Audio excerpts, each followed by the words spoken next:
വഴിയിൽ നിന്ന് കിട്ടിയ 15,000 രൂപ ഉടമയെ തിരികെ ഏൽപ്പിച്ച് മാതൃകയായിരിക്കുകയാണ് പത്തനംതിട്ട കുമ്പഴയിലെ ഓട്ടോ ഡ്രൈവർ രാജേന്ദ്രൻ നായർ. ഓണത്തിന് സാധനങ്ങൾ വാങ്ങാനായി മത്സ്യവ്യാപാരിയായ ബദ്രുദ്ദീൻ കരുതി വെച്ചിരുന്ന തുകയാണ് നഷ്ടമായത്. നഷ്ടപ്പെട്ട പണം തിരികെ ലഭിച്ചതോടെ പറഞ്ഞറിയിക്കാനാകാത്ത ആശ്വാസത്തിലാണ് ബദ്രുദ്ദീൻ. ജീവിതത്തിൽ രാജേന്ദ്രൻ നായർ ഒരിക്കലും മറക്കില്ല എന്നാണ് അദ്ദേഹം പറയുന്നത്. അർഹതയില്ലാത്ത പണം കയ്യിൽ വെച്ചാൽ മനസ്സമാധാനത്തോടെ ഉറങ്ങാൻ പറ്റില്ലെന്ന് രാജേന്ദ്രൻ നായരും പറയും. ഓണക്കാലമാണ്, എത്ര പണം കയ്യിലുണ്ടെങ്കിലും തികയില്ല.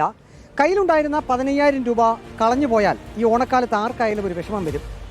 ആ പണം തിരിച്ചു കിട്ടുമ്പോഴുള്ള സന്തോഷം അത് പറഞ്ഞറിയിക്കാനും വയ്യ. കുമ്പഴയിൽ മത്സ്യവ്യാപാരം നടത്തുന്ന ബദ്രുദ്ദീൻ എന്ന വ്യാപാരിയുടെ 15,000 രൂപ കളഞ്ഞുപോയി. ആ 15,000 രൂപ കിട്ടിയത് കുമ്പഴയിൽ ഓട്ടോറിക്ഷ ഓടിക്കുന്ന രാജേന്ദ്രൻ നായർ എന്ന് പറയുന്ന ചേട്ടനാണ്. വലിയ സന്തോഷമായി പണം കിട്ടിയപ്പോൾ വളരെ സന്തോഷം. ഈ വന്ന കാലഘട്ടത്തിൽ ഇങ്ങനെ ആരും തിരിച്ചു തരാറില്ല. എല്ലാവരും സാധാരണ പൈസകൾ എടുത്ത് മാറ്റാനും മറിക്കാനേ നോക്കത്തുള്ളൂ. അതുകൊണ്ട് വളരെ ഉപകാരത്തോടു കൂടി എനിക്ക് തന്നു. വളരെ സന്തോഷത്തോടെ ഞാൻ സ്വീകരിക്കുകയും ചെയ്തു. 15,000 രൂപ എവിടെ നിന്ന് കിട്ടി? എനിക്ക് നമ്മുടെ സൊസൈറ്റിയുടെ ഫ്രണ്ടിൽ കിട്ടി. അപ്പോൾ എടുത്ത് ഞാൻ അവരെ കാണിച്ചു. അവിടെ ജോലിക്കാരുണ്ടായിരുന്നു. അവരെ കൊണ്ടെല്ലാം എണ്ണി കൃത്യമാക്കിയിട്ട് പൈസ വാങ്ങിയിട്ട് എൻ്റെ ഫോൺ നമ്പർ കൊടുത്തു. എന്നിട്ട് ഞാൻ പറഞ്ഞു പുള്ളിയെ വരുമ്പോൾ വിളിക്കാൻ പറഞ്ഞു. അതും ഇപ്പോൾ ഒരു അരമണിക്കൂർ പുള്ളി വിളിച്ചു. ഞാൻ വന്നു, പുള്ളിയെ കണ്ടു. ആ പൈസ കൊടുത്താൽ പുള്ളിക്ക് ഭയങ്കര സന്തോഷമായി. അത് കണ്ടപ്പോൾ നമുക്ക് അതിനും വലിയ സന്തോഷം. 15,000 രൂപ എവിടെ വെച്ചിരുന്നത്? പേഴ്സിലായിരുന്നു. എൻ്റെ നമ്മളെ മടിയിലാണ് വെച്ചിരുന്നത്. മടിയിൽ വെച്ചിരുന്ന് ഞാൻ സാധനം വാങ്ങിക്കാൻ വേണ്ടി, ഓണക്കിറ്റ് വാങ്ങിക്കാൻ വേണ്ടി പോയതാണ്. പൈസ എടുക്കാൻ വേണ്ടി എടുത്തപ്പോഴത്തേന് പൈസ കാണുന്നില്ല.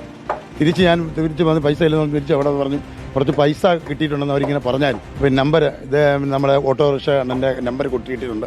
ആ നമ്പറിൽ പെട്ടെന്ന് ഞാൻ വിളിച്ചപ്പോൾ അണ്ണൻ പറഞ്ഞു പെട്ടെന്ന് ഞാൻ വരാം, അവിടെ നിൽക്കാൻ പറഞ്ഞു. 15,000 രൂപ കയ്യിൽ കിട്ടിയപ്പോൾ ആദ്യം മനസ്സിൽ എന്താ തോന്നിയത്? എത്രയും പെട്ടെന്ന് ഉത്തരവാദിത്തപ്പെട്ട ആളിനെ ഏൽപ്പിക്കണം എന്നുള്ളതായിരുന്നു. പുള്ളിയുടെ മുഖം കണ്ടപ്പോൾ തന്നെ ഭയങ്കര സന്തോഷമായി. പുള്ളി ആ പൈസ കിട്ടിയാൽ പുള്ളിക്ക് ഭയങ്കര സന്തോഷമായി. കാരണം പുള്ളി വെളുപ്പാങ്ങത്തോട്ട് ഈ കച്ചവടം നടത്തി കഷ്ടപ്പെടുന്ന മനുഷ്യനാണ്. ഞാനും അതിൽ കഷ്ടപ്പെടുന്ന. അപ്പോൾ കഷ്ടപ്പെടുന്ന ഒരാളുടെ പൈസ പോകുമ്പോൾ അതിൻ്റെ ബുദ്ധിമുട്ട് നമുക്കറിയാം. അപ്പോൾ പുള്ളിയുടെ ആ പൈസ കൊടുക്കുമ്പോൾ സന്തോഷം കിടപ്പുന്നത് നമുക്ക് തൃപ്തിയായി. അത് തന്നെ വലിയ സന്തോഷമായി.